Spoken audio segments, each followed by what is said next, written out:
I welcome you all back. Uh, we gather today to honor the life and legacy of Dr. S.K. Nanda, a towering figure in the annals of Gujarat's public service and intellectual discourse. His illustrious career, excuse me, his illustrious career spanning over 3 decades was marked by an exceptional contribution to the state's governance and cultural landscape. Beyond his public service, Dr. Nanda was a prolific author, writer, and columnist. His insightful analysis and thought provoking commentary on a wide range of subjects have enriched the intellectual discourse of Gujarat and beyond. He was also the founding chairman of the Jagannath Cultural and Arts Center, Adalaj, Gandhinagar, a testament to his passion for preserving and promoting the state's rich cultural heritage. As we come together to remember this remarkable individual, let us celebrate his life, his achievements, and his enduring contributions to our society. I would like to request retired IAS officer Manoj Agarwal, a renowned Odissi dancer Ms. Sudha Rani, our festival's director Mr. Umashankar Yadav, and IAS officer Mr. Hira Lal to come upon the stage and remember the legacy of Dr. S.K. Nanda. Thank you.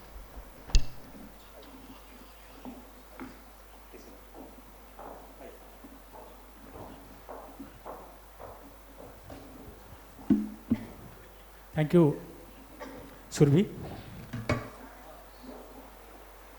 आज हम doctor S के नंदा साहब को याद करने के लिए यहाँ पे बैठे हुए हैं और हमारे साथ नंदा साहब की ऐसी यादें हैं जिनको कुछ हम शेयर करने की कोशिश करेंगे। बहुत लंबा साथ रहा है हमारा नंदा साहब के साथ और हम सब लोगों की कुछ ना कुछ यादें हैं नंदा साहब के साथ। स्टार्ट करते हैं मनोज अग्रवाल सर से कि उनकी क्या यादें हैं और उनको किस तरह से देखते हैं।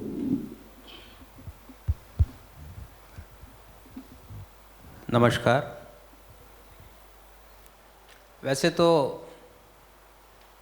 डॉक्टर एस के नंदा, उनके बारे में काफ़ी कुछ कहा जा सकता है। मैं सोचता हूँ कि आप सब में से भी काफ़ी लोगों को शायद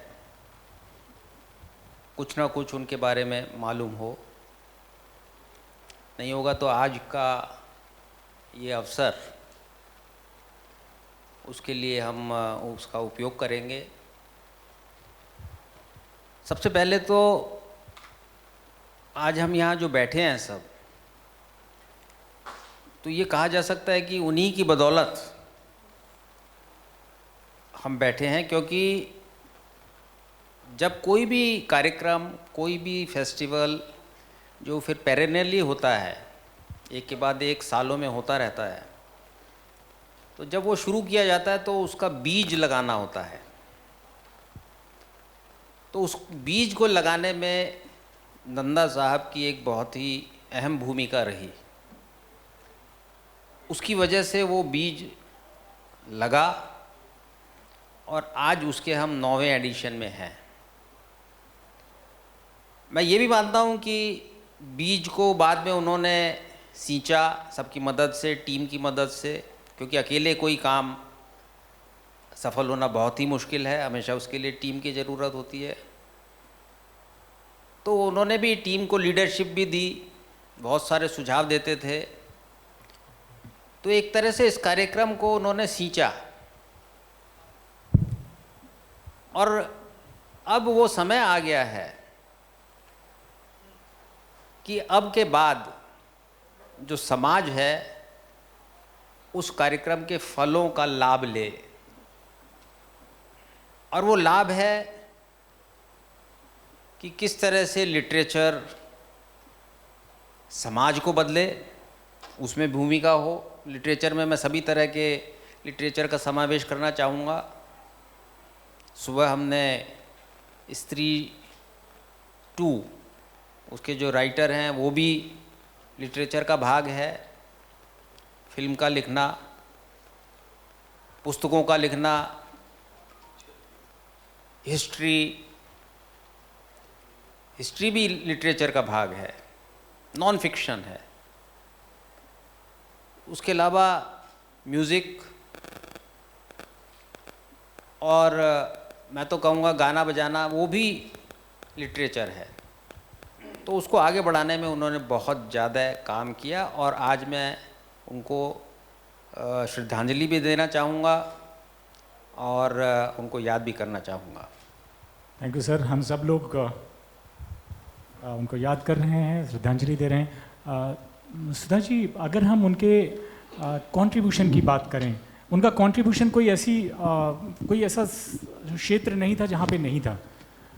ओडिया समाज से आते थे, उन्होंने ओडिया कम्युनिटी के लिए बहुत कुछ किया और ये था कि ओडिया तो ठीक है उनकी रूट्स में था, इसलिए उसके साथ भी उनका ज़्यादा लगाव था। और भी बहुत सारी कम्युनिटीज़ के लिए उन्होंने, इस लिटरेचर फेस्टिवल के लिए भी उन्होंने बहुत सारा कंट्रीब्यूशन किया, सर ने बताया और हम सब जानते ही हैं।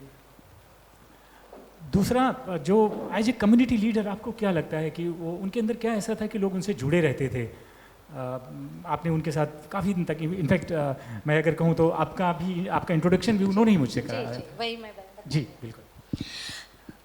To my mind, today's discussion is just a beginning in remembering the great man who left an eternal legacy.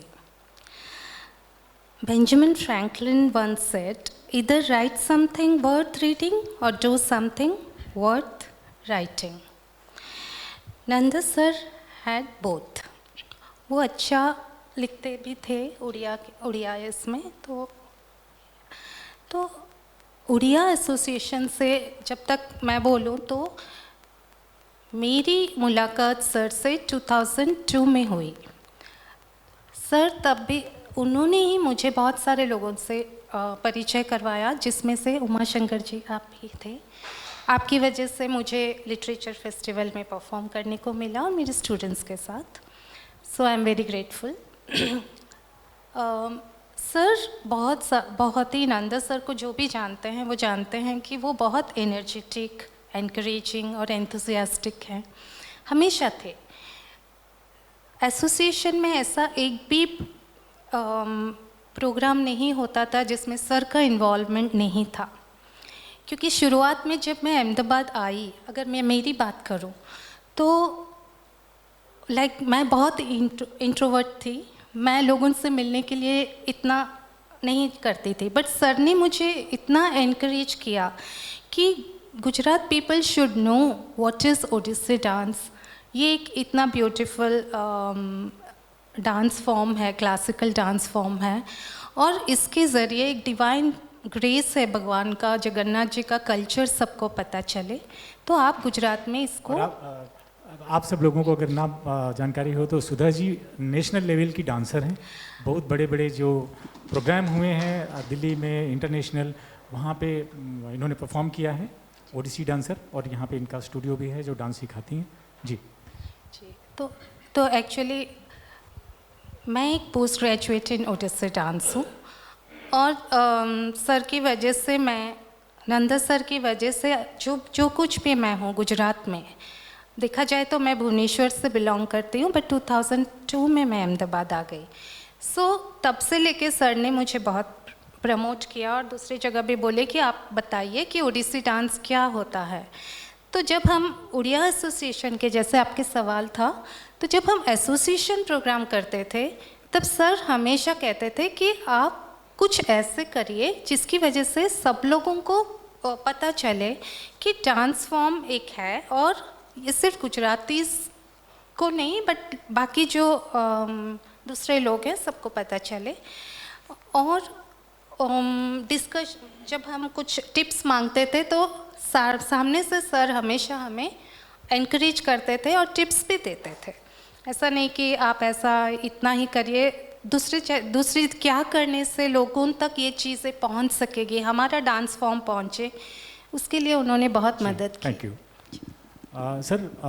अगर हम बात करें ऑफिसर्स की, क्योंकि आप सर्विंग आईएएस ऑफिसर हैं, और सब लोगों के अपने आइडियल्स होते हैं कि आपने भी उनसे काफ़ी आपका भी क्लोज कांटेक्ट था, क्योंकि कैडर ऑफ कोर्स अलग हैं लेकिन आपने काफ़ी उनके साथ बात किया।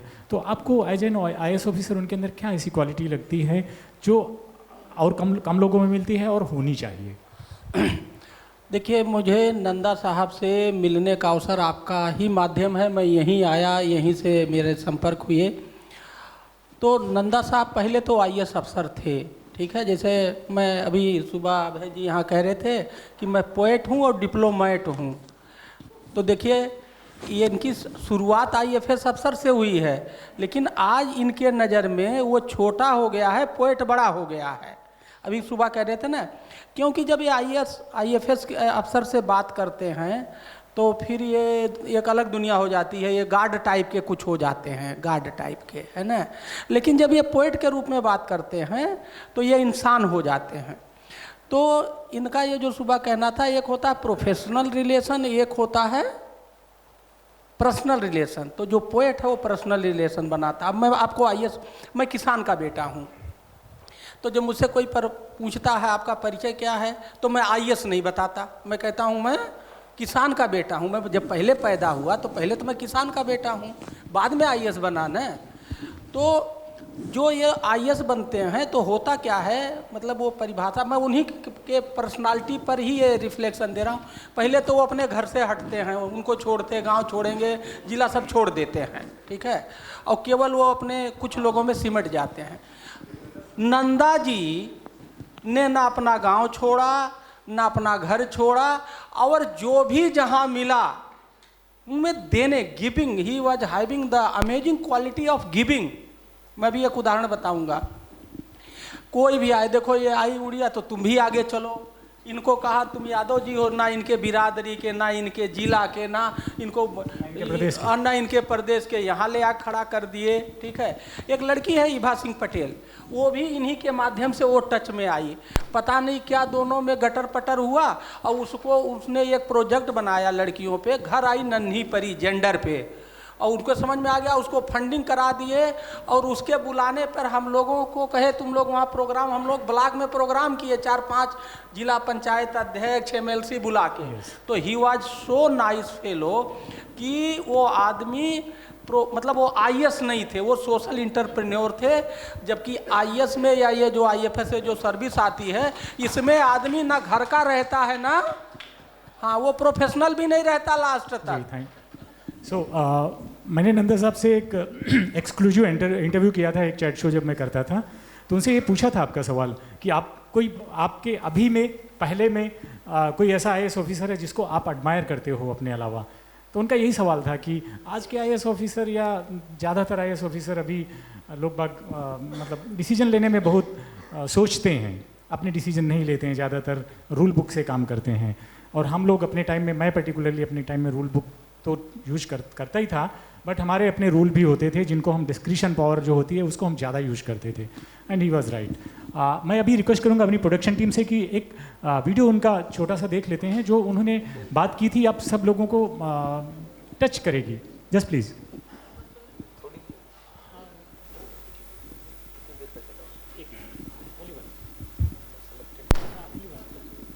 Volume please.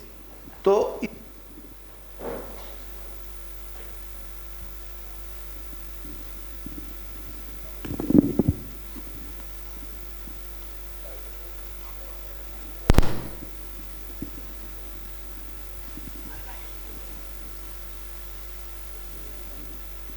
फैमिली से भी सीखा हूँ।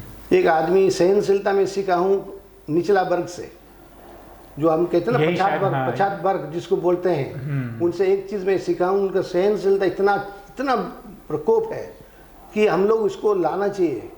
हम लोग उस जगह में होते तो मैं तो मार कर फाड़ देता किसी को। यही शायद डिफरेंस है सर आप में और उनमें। हाँ, मैं उनसे सीखा हूँ कि इतना होते हुए भी ये लोग इतना सहनशीलता है।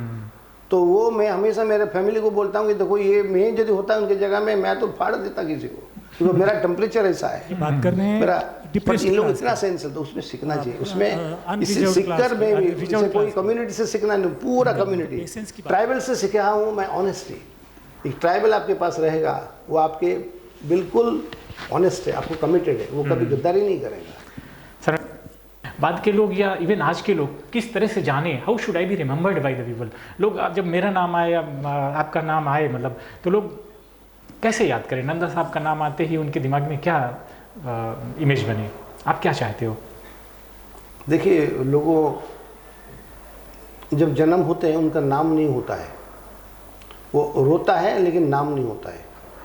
लोग रोते हैं, वो जब नाम हो गया होगा उसके बाद रोते हैं। फलाना आदमी मर गया, उस टाइम नाम नहीं था, वो खुद रोता था। अभी लोग रोते हैं, उसका नाम हो चुका है, लेकिन वो नाम में मज़ा नहीं है। माम है कि जब मरने के बाद उनके साथ कम्युनिटी नहीं, रिलेटिव्स नहीं, उनके परिवार नहीं, उनके साथ जो मोहल्ला में रहते हैं, शहर में रहते हैं, गांव में रहते हैं, सचमुच लोगों उसको पालते हैं, जिन लोगों को यादें रहता है, उसी को हम वो हमारा मूडी है, कैपिटल है।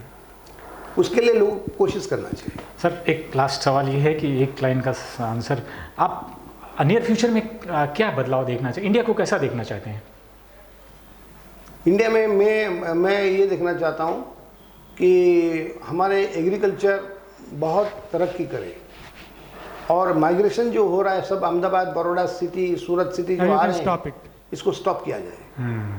जब तक हम लोग इस स्थलांतर को बदल नहीं देंगे या उसको रोक नहीं देंगे, तब तक गांव खाली हो जाएगा। गांव खाली हो जाएगा तो आपने देखा कि हम लोग किस लेगेसी की बात कर रहे हैं। जाने अनजाने में मैंने उनसे ये सवाल पूछ लिया था कि आप कैसे जाना, आपका नाम आने पे समाज आपको कैसे याद करे, और उनके मन में कैसे निकल गया कि हम लोग जो कल्चरल कैपिटल क्रिएट करते हैं, जो मूडी शब्द यूज किया था उन्होंने, वो मूडी है आज उनकी, जो हम जिसके लिए हम लोग यहाँ बैठे हैं और जो हम उनको याद करते हैं, याद करते रहेंगे। उनको आने वाली जनरेशन उनके कामों को याद करता रहेगा।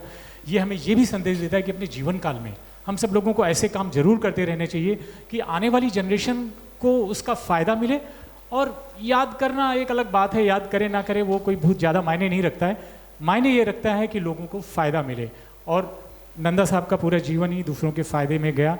हम उनको एक बार फिर से नमन करते हैं। और उनके जो सपनों का भारत था, सवाल मेरा यही था कि आपके सपनों का भारत कैसा हो। हम सब सपना देखते हैं अपने देश के लिए, वो यही था कि इक्विटेबल इंडिया, जहाँ पे सबको बराबर के अधिकार हों, सबको समान अवसर मिले हर जगह, कोई बहुत बड़ा ना हो जाए, कोई बहुत छोटा ना हो जाए। ये उनके दिमाग में हमेशा रहता था। IAS ऑफिसर होने के बावजूद भी वो सबके लिए बराबर ही रहते थे। तो सर, आप बताइए कि एडमिनिस्ट्रेशन का आपका उनके साथ बहुत सारा साथ रहा है, तो उनको मैंने देखा है कि IAS ऑफिसर्स जो होते थे वो भी बहुत सम्मान देते थे, मतलब आज भी देते हैं, पहले भी देते थे, रिटायरमेंट के बाद भी देते थे। तो वो क्या अलग से किसी तरह से आप लोगों को एनकरेज करते थे, क्योंकि आप भी उनसे जूनियर थे, और जब अप्रोच करते थे कोई किसी काम के लिए तो किस तरह से मदद करते थे वो?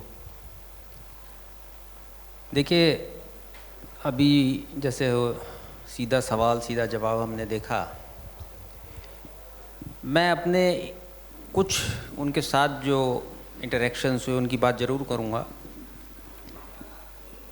मैं आरोग्य विभाग का सेक्रेटरी रहा और वो भी रहे, तो सबसे ज़्यादा फ़ोन, क्योंकि आरोग्य विभाग के सचिव हर 2 या 3 साल में शायद बदलते होंगे, मैं 3 साल के करीब रहा, शायद वो भी 2-2.5 साल रहे। उससे बीच में भी बहुत सारे सचिव रहे, कमिश्नर्स रहे, लेकिन एक व्यक्ति जिसके फ़ोन मुझे सबसे ज़्यादा आते थे वो नंदा साहब के, और दूसरों के लिए फ़ोन आएगा, अगर मैंने नहीं उठाया तो इमीडिएटली मैसेज आएगा कि तुमने फ़ोन मेरा नहीं उठाया। अच्छा। या तो फ़ोन वापस मेरे को करो या बताओ कितने बजे करना है मुझे फ़ोन। तो अब मैं उनको वापस फ़ोन करूँगा तो या तो बिज़ी आएगा, क्योंकि इतने सारे फ़ोन उनके आते थे, दूसरों को भी वो एंगेज करके रखते थे, कुछ ना कुछ समाज का काम कर रहे होते थे। फिर बोलेंगे कि ये एक क्लब फुट का काम उस जूनागढ़ डिस्ट्रिक्ट में थोड़ा कमज़ोर चल रहा है। अब देखिए उनकी फीडबैक उनका देखिए, जूनागढ़ एक रिमोट डिस्ट्रिक्ट, वहाँ से किसी ने मैसेज भेजा, क्लब फूड जो बच्चों को होता है उसका प्रोग्राम चलता है उसको ठीक करने का, तो वहाँ वो वीक चल रहा है, तो आप उसको, वो करने वाला आ रहा है आपके पास, क्यों वीक चल रहा है आपको बताएगा और आपको उसको ठीक करवाना उस प्रोग्राम को।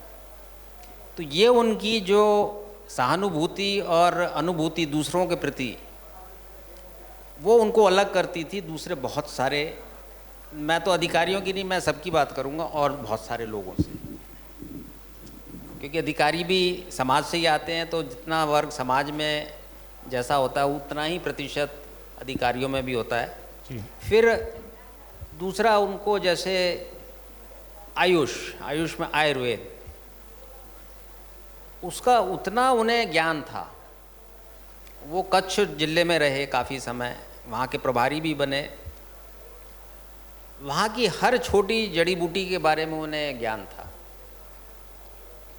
और क्योंकि मैं भी रहा आयुष का सेक्रेटरी, आयुर्वेद का सेक्रेटरी, हेल्थ का जो सेक्रेटरी होता है वो यहाँ पर आयुष का भी सेक्रेटरी होता है, तो उसके बारे में भी उन्होंने काफ़ी चीज़ें मुझे बताई कि इसको ऐसे करके हम आगे बढ़ें, इसको फार्मेसी को ऐसे आगे ले जाएं। हमेशा पॉजिटिव और समाज के लिए सेवा करने वाले उनके जो सुझाव होते थे वो बताते रहे। टूरिज़्म था। अब टूरिज़्म में क्या होता है कि जब हम देखते हैं कि शुरू में कोई भी जगह, या तो जैसे मैंने यहाँ का एग्जांपल दिया लिटरेरी फेस्टिवल का, अगर कोई उनके पास जाएगा कि अच्छा मेरे को इस डैम के आसपास एक टूरिज़्म स्पॉट खड़ा करना है, क्योंकि टूरिज़्म स्पॉट आप खड़ा कर सकते हैं अगर आपको ऐसा लगता है कि वहाँ जनता आएगी तो अब उनके दिमाग चलना शुरू हो जाएगा कि कैसे मैं इसको आइडिया दूं और मेरा क्या कंट्रीब्यूशन होगा एज टूरिज्म सेक्रेटरी, और उससे पब्लिक को क्या लाभ होगा, कैसे एम्प्लॉयमेंट मिलेगा, कैसे वेल्थ क्रिएट होगी। तो इस सब में के मामले में वो दूसरों से काफ़ी अलग थे। एक तो मेंटली बहुत एजाइल रहे। दुखद है कि ईश्वर ने उनको हमसे काफ़ी पहले, कोई बहुत उम्र नहीं कहलाएगी, उनको ईश्वर ने अपने पास बुला लिया, लेकिन मेंटली वो एजाइल रहे थ्रू आउट। उनके पास वो आते, वो मुझे बोलते कि आओ तुम, हम चर्चा करेंगे तुम्हारे हेल्थ डिपार्टमेंट के बारे में, मेरे अंदर जो आइडियाज़ हैं वो मैं तुम्हें दूंगा, फिर तुम देखना वो उनमें से कितने इम्प्लीमेंट करने हैं। तो ज़मीन से वो जुड़े रहे हमेशा। जैसे हीरा लाल जी ने भी कहा, मैडम ने कहा, कोई भी उनके पास जाए अपना दुख दर्द लेके, तो उसको वो बैठे और उसका सॉल्यूशन निकालने की पूरी कोशिश करें। आज हम लिटरेरी फेस्टिवल कर रहे हैं, एक्चुअल में तो उन्होंने जैसे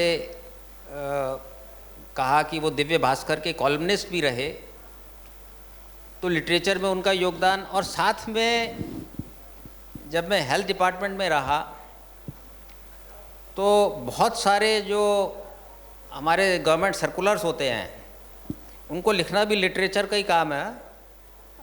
आई डोंट नो आप लोगों में से, उनको लिखना आसान नहीं होता, उसमें फीडबैक लीजिए और शब्दों का खेल कीजिए। तो गवर्नमेंट के अंदर जो पॉलिसी बनाना है, सर्कुलर बनाना है, तो उनके समय के काफ़ी सर्कुलर और पॉलिसी जो है मुझे मिली, क्योंकि उनको जब लिखने का दिमाग जिसका होगा तो वो सर्कुलर और पॉलिसी भी फर्स्ट क्लास बनाएगा जी। तो ये उनका योगदान दूसरों से काफ़ी अलग, क्योंकि खुद इन्वॉल्व हो जाते थे। कई अधिकारी शायद इतना इन्वॉल्व नहीं हो पाते किसी भी दूसरे कारण से, तो वो खुद पॉलिसी लिखेंगे, हर शब्द को पढ़ेंगे या अपने शब्द उसमें ऐड करेंगे और उसको बनाने की कोशिश करेंगे कि पब्लिक को इससे कोई डिफ़िकल्टी तो नहीं हो रही। तो वो जो पॉलिसी बनेगी, वो जो परिपत्र बनेगा, वो लोगों को परेशान ना करे, उल्टा उनको लाभान्वित करे। तो हर तरह से वो एक अलग जिंदा दिल। फिल्मों की मैं बात करूँगा, फिल्मों के आज लेखक आए, स्त्री 2 के लेखक सर एक फिल्मों से नीरेन भट्ट, किस्सा तो मैं इतने बताऊं? ज़्यादा है वो फिल्म। हाँ, नंदा साहब के पास मैं बैठा था एक्चुअली, एक सेकंड का इंटरजेक्शन करूंगा। नंदा साहब को मैं जब सेकंड एडिशन में, फर्स्ट एडिशन जब हमारा हो गया तो हम लोग ढूंढ रहे थे कि हमें की नोट स्पीकर किसी को रखना है। तो एक केयूर भाई बैठे हुए हैं यहाँ पे, इन्होंने, इनके एक फ्रेंड हैं गांधीनगर में, इन्होंने बोला चलो मैं आपको नंदा साहब से मिलाता हूँ। तो जब सेकंड एडिशन में मैं उनसे मिलने जा रहा था तो जो इनके मित्र हैं उन्होंने बोला भाई वो नंदा साहब है ना, सच्चे उसी टाइम रिटायर हुए थे, 2 साल हुए थे, मतलब हम 2017 में मिले थे उनको, 2016 में वो रिटायर हुए थे। ये अनहर्ड स्टोरीज हैं उनकी। तो उन्होंने मुझे बताया कि देखो वो बोलते हैं कि बार इतना फास्ट बोलते तुम लिखते जाना, नहीं तो वो कुछ सुनेंगे नहीं, और नहीं सुनेंगे तो फिर आपका काम कुछ होना नहीं है, वो आएंगे नहीं, फिर क्या होगा।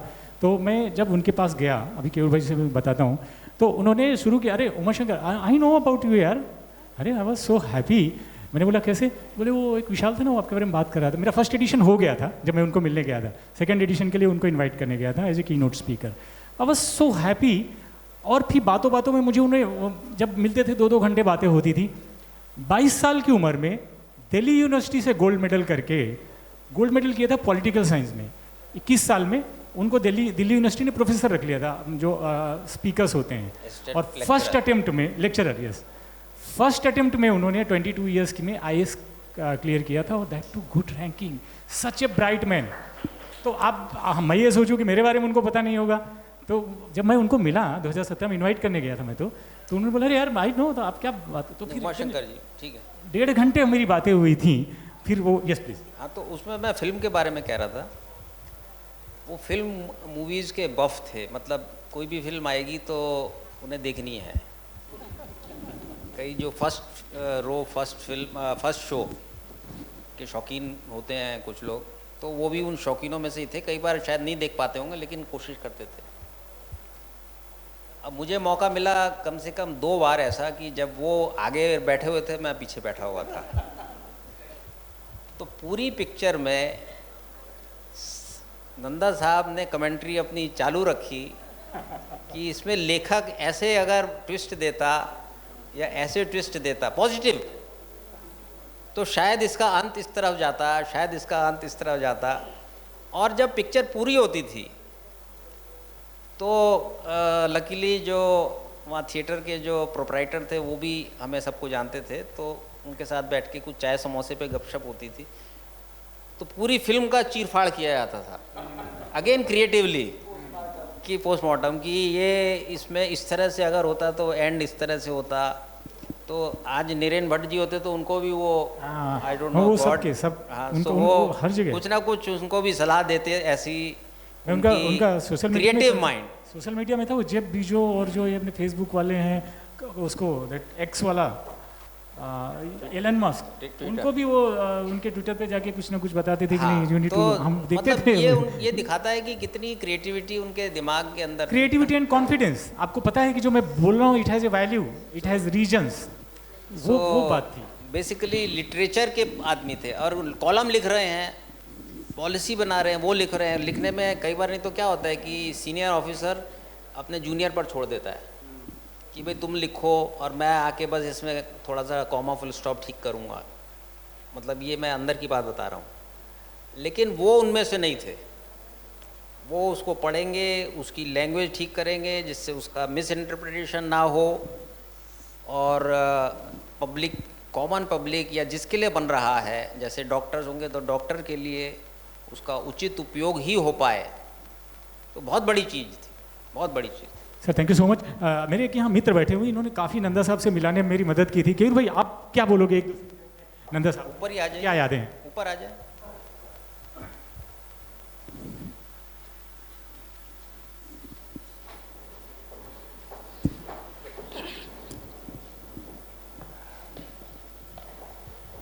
तो बस इतना ही बताऊंगा कि वो जादूगर थे।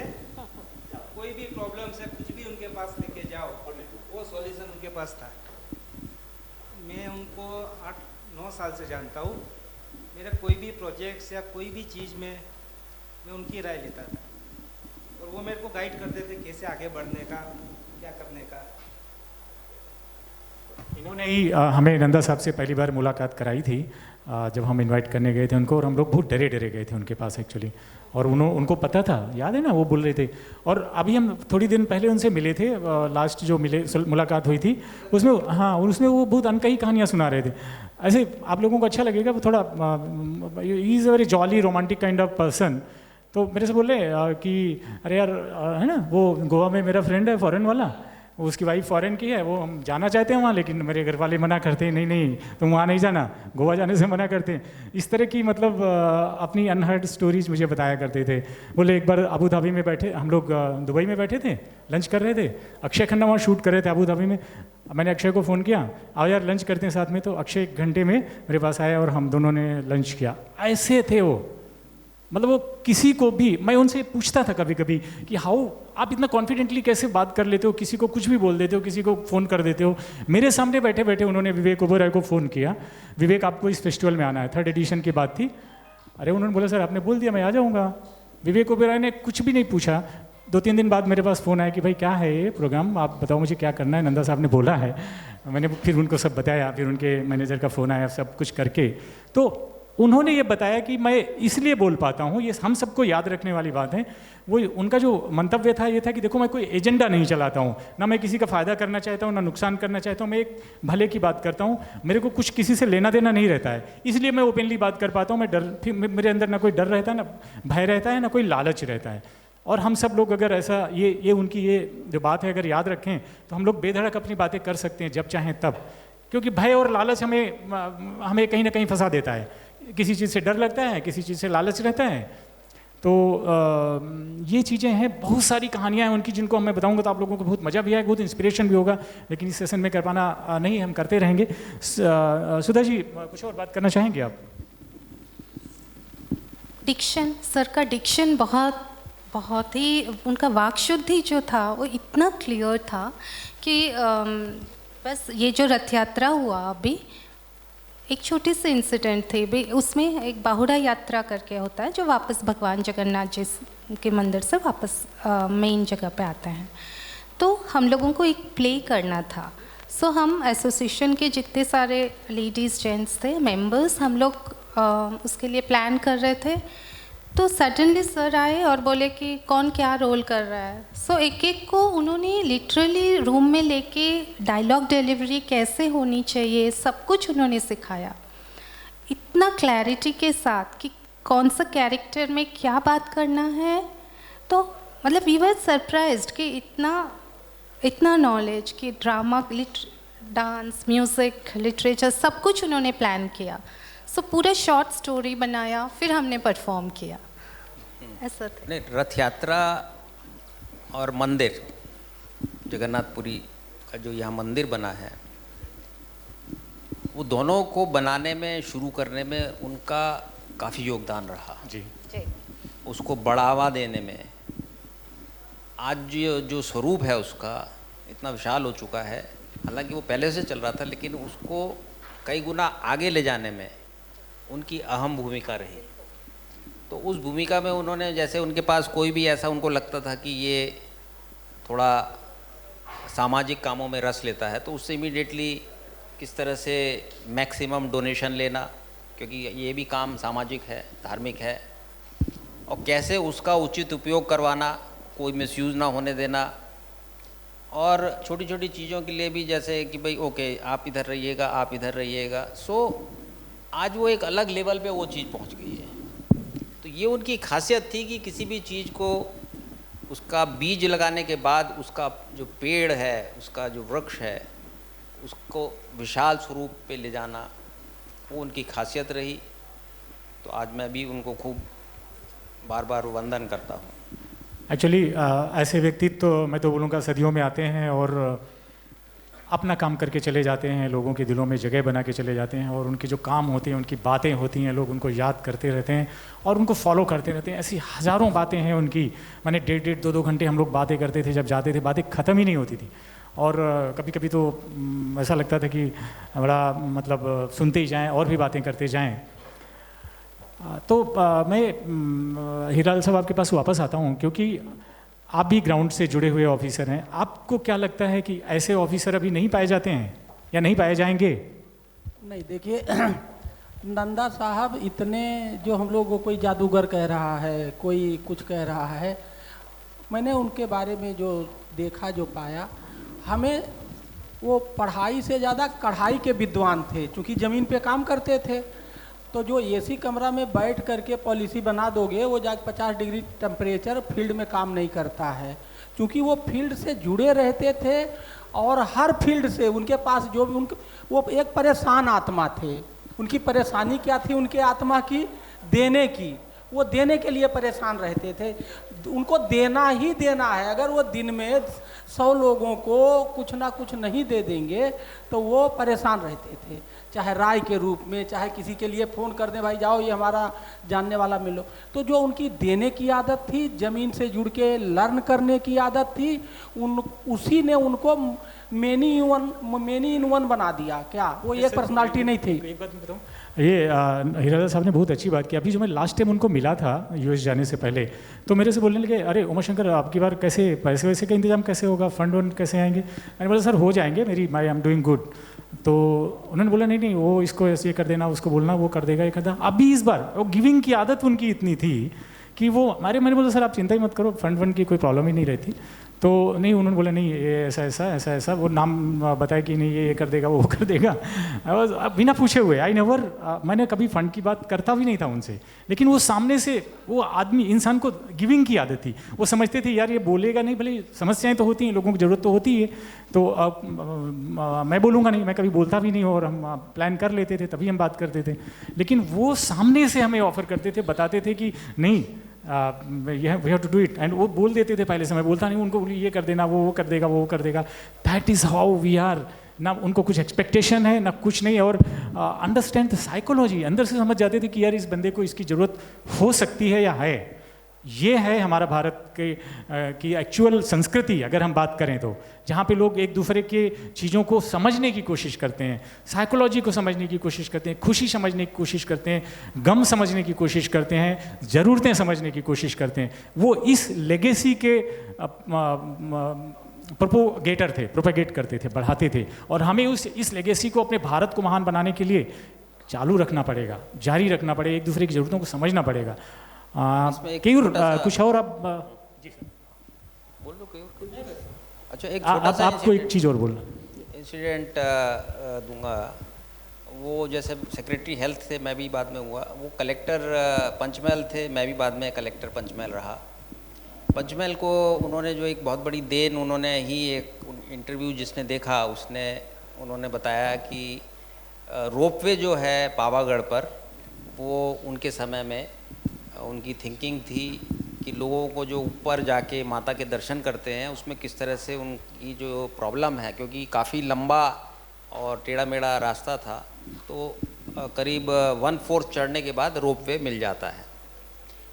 अनफॉर्चुनेटली 2002 में मैं वहाँ डिस्ट्रिक्ट कलेक्टर था, तो वहाँ पर एक एक्सीडेंट हो गया रोपवे पर एक्सीडेंट हुआ। कुछ जो ट्रॉलीज़ हैं वो नीचे गिरी, तो उन लोगों को हम लोग इमीडिएट रिलीफ के लिए सब हमने अपना आरोग्य तंत्र को हमने अलर्ट किया था, और लगे हुए थे वो लोग। एम्बुलेंस आजू बाजू से, बड़ौदा से, दाहोद से, इधर से उधर से सब पहुंच रही थी। कुछ देर बाद मैंने देखा एक हेलीकॉप्टर ऊपर घूम रहा है, तो मुझे आश्चर्य हुआ, ये हेलीकॉप्टर तो सरकार का लग रहा था मुझे। तो इसी बीच में मैंने वहाँ पे डिपार्टमेंट में, होम डिपार्टमेंट में, रेवेन्यू डिपार्टमेंट में फ़ोन किया कि एक हेलीकॉप्टर घूम रहा है, गवर्नमेंट का लग रहा है, क्या मुख्यमंत्री साहब आ रहे हैं या क्या है, और वो कहाँ उतरेगा, कुछ हमें तो पता नहीं है। तो उन्होंने बोला नहीं, हमने नंदा साहब को वहाँ भेजा है कि वो आप लोगों की इसमें जो हेल्प है, क्योंकि रोप पे टूट गया है और उसमें क्या नुकसान हुआ है, कुछ ऐसा वो आइडिया दे सकें, तो उसके लिए हमने किया है। तो देखिए, वो इमीडिएटली एक्सीडेंट के विदिन 15-20 मिनट्स के बाद वहाँ से रवाना हो गए, और जो टाइम हेलीकॉप्टर को लगता वो लगा, और फिर वहाँ पे जो हेलीपैड था उस पर उतरा। वहाँ पे आके उन्होंने फिर लगातार मेरे साथ उन्होंने वो पूरा काम देखा। तो ये भी इस चीज़ को देखिए, एक तो सरकार ने इस बात को स्वीकारा कि वो एक्सपर्ट हैं, और मुझे भी इस बात का काफ़ी सपोर्ट मिला, क्योंकि कुछ भी चीज़ मुझे बोलनी दी थी सरकार के लिए, तो मैं उनको बोलता था कि भाई और हमें इस तरह की दवाइयाँ चाहिए, हमें ह्यूमन रिसोर्सेज चाहिए, हमें लोगों को ठीक करने के लिए बड़ौदा शिफ्ट करना है। तो इस तरह की चीज़ें करने में वो एक महारत रखते थे, और सरकार भी उन पे डिपेंडेंट थी। तो एक वो बिल्कुल बहुत बताते थे। अर्थक्वेक के जमीनी टाइम, आदमी। हाँ, अर्थक्वेक के टाइम में उन्होंने बहुत बड़ा काम किया था कच्छ में। ये अंबाजी का रोपवे, पावागढ़ का रोपवे उनके टाइम में बना, मुझे लग रहा है, बिल्कुल जब वो बनासकांठा के डिस्ट्रिक्ट कलेक्टर थे। रोपवे फर्स्ट टाइम गुजरात में वो लेके आए थे। मतलब ऐसे इनोवेटिव एडमिनिस्ट्रेशन हुआ करता था उनका। और मैं आप लोगों से एक चीज़ कहूँगा कि हम लोगों का विश्वास लेने में है, ये मिल जाए वो मिल जाए, लेने में हम ज़्यादा सोचते हैं, देने की नहीं सोचते हैं। तो हमने नंदा साहब से व्यक्तिगत ये सीखा है, अब हम लेने की नहीं सोचते, केवल देने की सोचते हैं। हम भी नंदा साहब बनने की कोशिश कर रहे हैं, आप लोग भी नंदा साहब बनने की कोशिश करिए। ये बहुत बड़ा मैसेज है और इस सेशन का कंक्लूजन है। हमें ऐसा लेना चाहिए कि जो भी है हमारे पास, जो कुछ है, हम नहीं बोलते कि आपके पास ये है, जो भी है हमें देने। Let us become giver instead of taker. अगर हम गिवर बन जाएंगे तो हमारी बहुत सारी समस्याएं समाज की और हमारी खुद की। एक सेकंड, अब जैसे मैं यहाँ आ रहा था तो नंदा जी नकल किया, हमने कहा आपको मैं क्या दे दूँ जिससे आपके इसमें चार चांद लग जाए। तो मैंने कहा मैं दोनों दिन आऊँगा, नंदा साहब नहीं है तो मैं छोटा नंदा, बड़ा नंदा तो सर को और बड़ा नंदा तो सर हैं, मैं छोटा नंदा बन के बैठूँगा। अरे he is a lovely man. आप सब लोगों के लिए सर्टिफिकेट लेके आए हैं, और सबको मैंने एप्रिशिएशन कहा, मैं सर्टिफिकेट दे रहे सबके हैं। लिए अप्रिसिएशन लेटर बना के, और हमने कहा तुम सूची दो, सूची बना के टाइप वाइप करके मिला भेजिए आपको। और ये अपने पैसे लगा के आए हैं, आप लोगों को लगता होगा।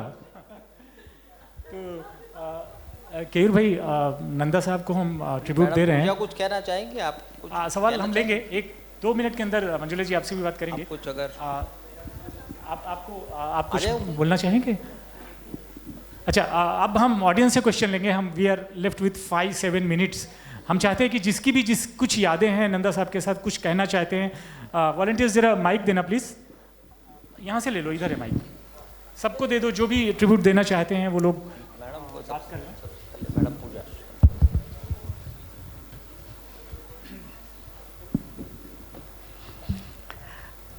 ऊपर आ जाइए, क्योंकि ऊपर आ जाइए, आ जाइए। One more chair please. जी खड़े हो गए बिल्कुल।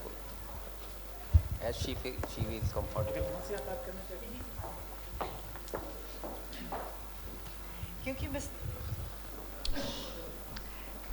क्योंकि मिस्टर नंदा ओडिशा से थे, मेरी कनेक्शन वहीं से बनी थी।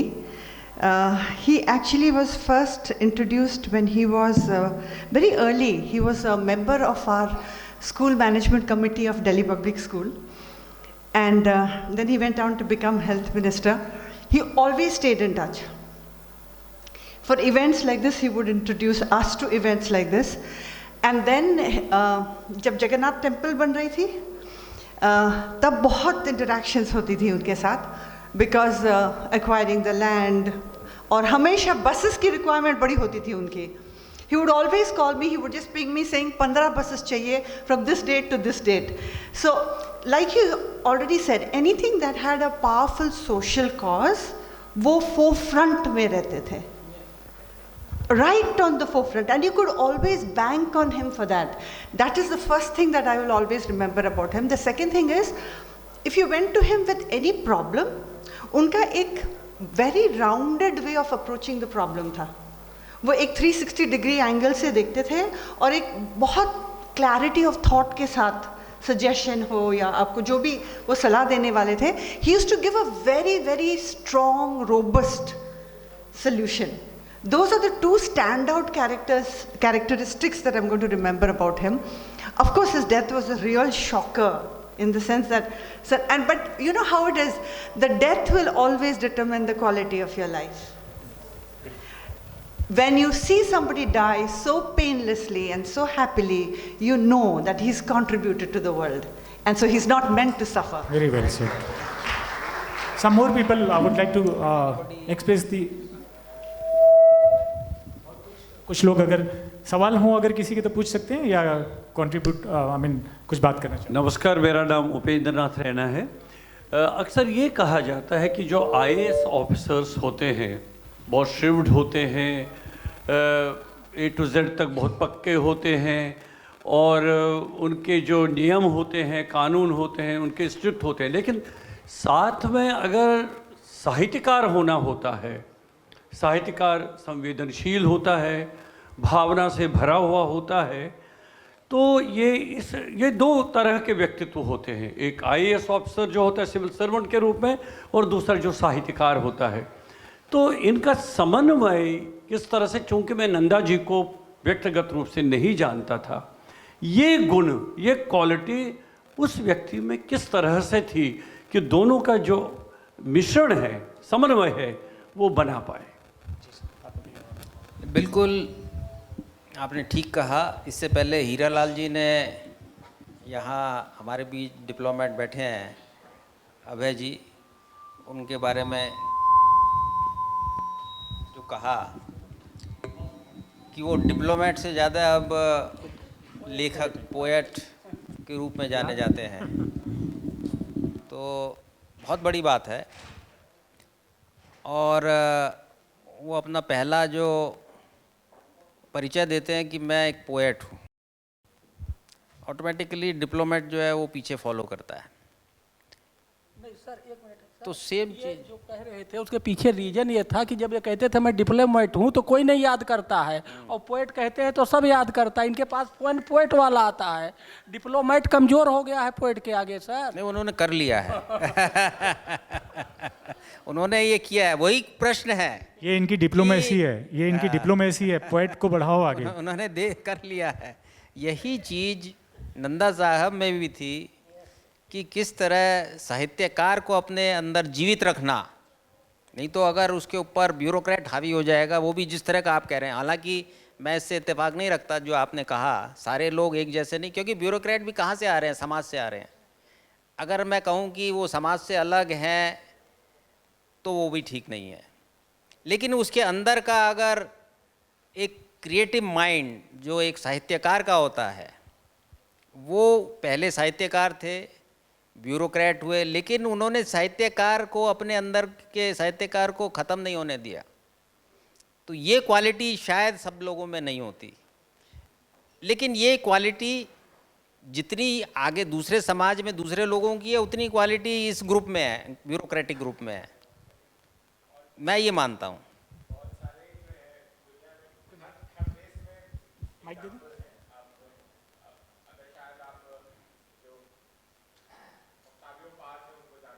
हाँ हाँ, ऐसे बहुत सारे डिप्लोमेट्स हैं, जैसे जॉर्ज सेफेरिस थे ग्रीस से, या पैब्लो नेरूदा चिली से, या जो है इवो आंद्रियक हैं। बहुत सारे राइटर्स हैं जो ब्यूरोक्रेट्स हैं। ये तो अभी की बात है, मतलब 20वीं शताब्दी की बात कर सकते हैं। लेकिन अगर आप चीन के सबसे महान कवियों का नाम जानते हैं, मतलब पूरे 2000 सालों में, तो वो सब भी सिविल सर्वेंट्स ही थे। Exactly. चाहे दूफू हों या अन्य चीन के महान कवि हैं। तो पहले चूँकि लोगों को सिविल सर्विसेज जो होता है, जैसे उड़ीसा से बहुत सारे लोग हैं, सीताकांत महापात्रा, हाँ, बहुत सारे लोगों को आप जानते होंगे। तो जो चूँकि ये है ना कि ये देखना होता है कि समाज जो है ना वो पोएट को या राइटर को ना उतना पैसा नहीं देता, तो उसके लिए भी कुछ इसीलिए जो है जीवन यापन के लिए आपकी इस बात को सुबह नरेन भट्ट जी नेगेटिव करके गए हैं। आपने शुरू किया, मैंने दोबारा अपने स्पीच में भी बोला, और अभी आप फिर बोल रहे हैं, तो मैं नरेन भट्ट जी की याद दिला रहा हूँ। क्योंकि तो कोई ना कोई जीवन यापन के लिए कोई ना कोई राह ढूंढनी पड़ती है। Bread and butter is also very important, definitely, that is the first in fact. ऐसे इनका मतलब जीवन यापन से ही था। उनका जो कहने का मतलब है, उसकी वजह से जो संवेदनशीलता आती है, वो चीज को उन्होंने ख़त्म नहीं होने दिया। और वो ऐसी उनकी एक ये सिंप्लिसिटी भी है, लेकिन ये महानता भी है। See that is the contrast. Simplicity ये है कि उन्होंने अपने अंदर की उस चीज़ को ख़त्म नहीं होने दिया। महानता ये है कि ये वो जानते हुए भी कि वो अलग तरह से रिएक्ट कर सकते हैं, एक्ट कर सकते हैं, लेकिन नहीं, उन्होंने कहा नहीं, मैं ज़मीन से जुड़ा हुआ रहूँगा। मेरे से कोई भी रात के 12 बजे, 1 बजे, 2 बजे भी आके मेरा दरवाज़ा खटखटाएगा तो मैं उसे सुनूंगा, उससे मिलूंगा।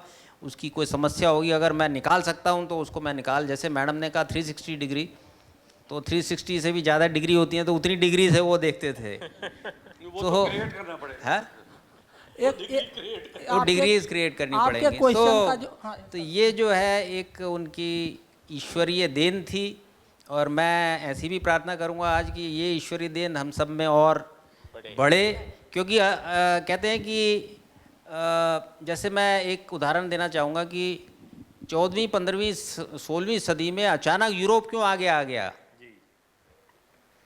क्योंकि उसके अंदर एक बलिदान की भावना वहाँ के समाज में आई।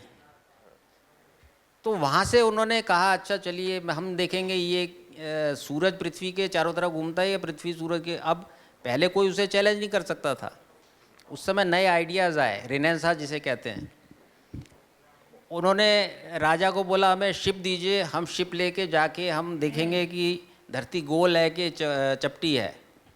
तो ये चीज़ें क्या है, ये सब दिखाती है कि आप संवेदनशील हो सकते हो।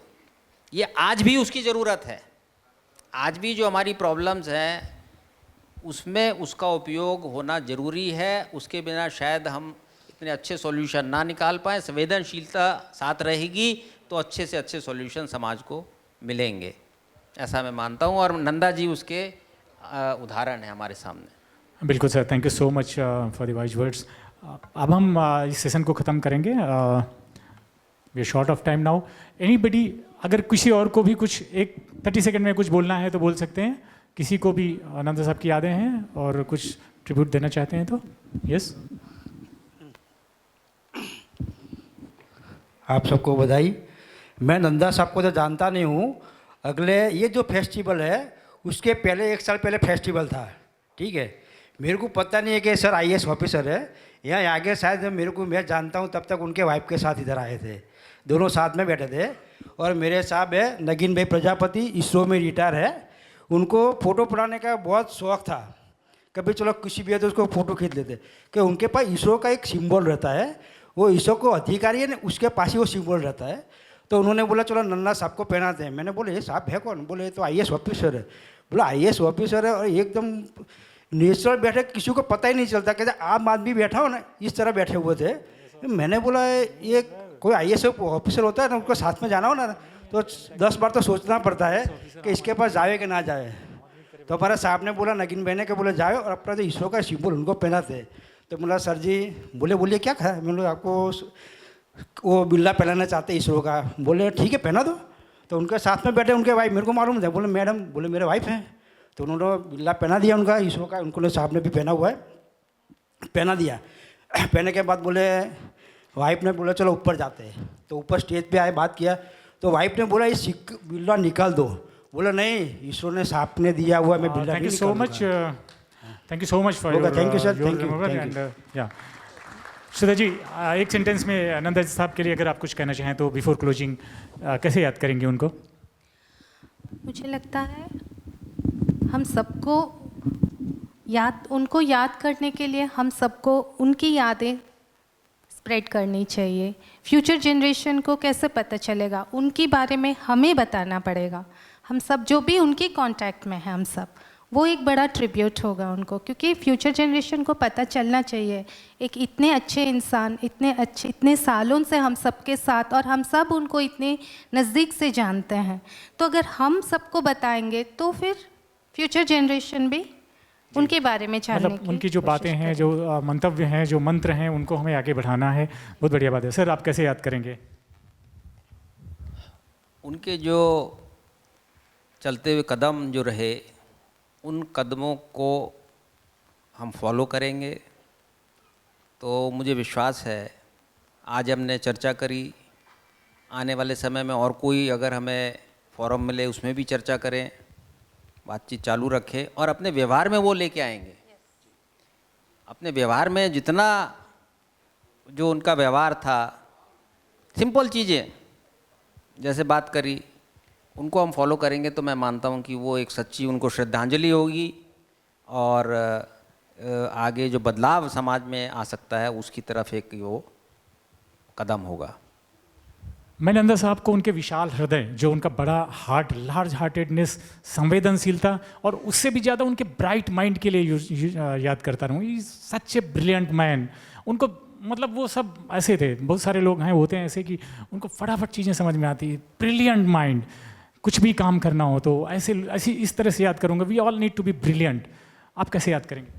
मेरा एक अनुरोध यह है कि अगर आप लोग नंदा जी के साथ जो भी 20 लोग इंटरेक्ट किए हैं उनका अनुभव आप मांग लीजिए इन राइटिंग। हम भी और वो 20 को जोड़ करके किताब करके अगले फेस्टिवल में उसको इनाग्रल करा दीजिए। जी बिल्कुल, बहुत बढ़िया बात है। Thank you so much.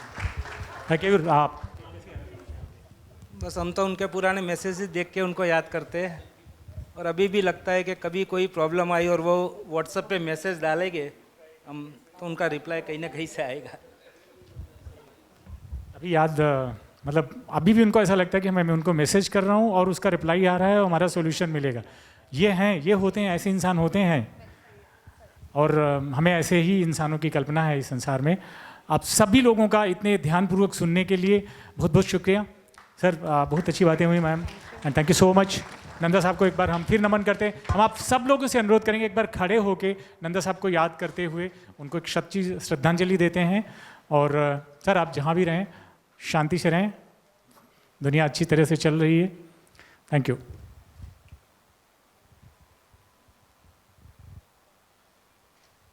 Thank you.